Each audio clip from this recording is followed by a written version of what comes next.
So I've experienced both sides of the spectrum, from food stamps to five-star dining.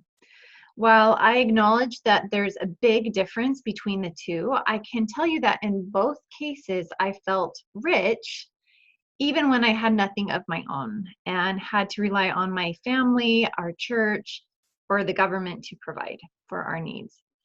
But if I could buy food, then life was worth living.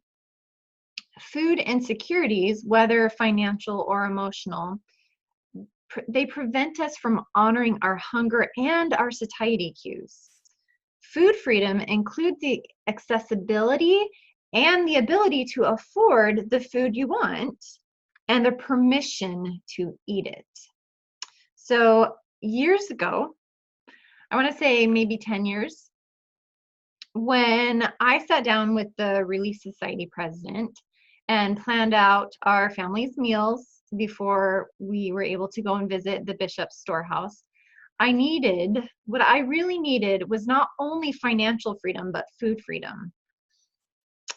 There were times when, unfortunately, my orthorexic tendencies prevented me from buying cheaper food, which meant that me and my family went hungrier longer than we needed to at times. Nowadays, we can buy more food if we need to, but I allow myself to eat all the foods.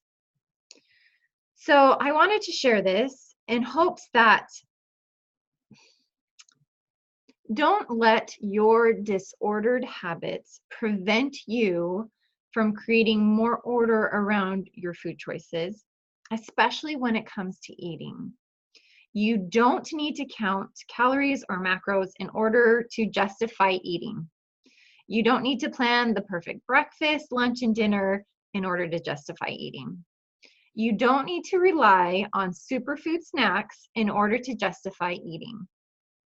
Plan on eating something, anything, because honoring your health, that final beautiful last principle of intuitive eating, means honoring your hunger. And you can't do that if you're limiting what you eat.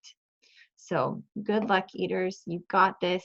Anything that you choose to eat is good enough because you're enough. I hope that was helpful.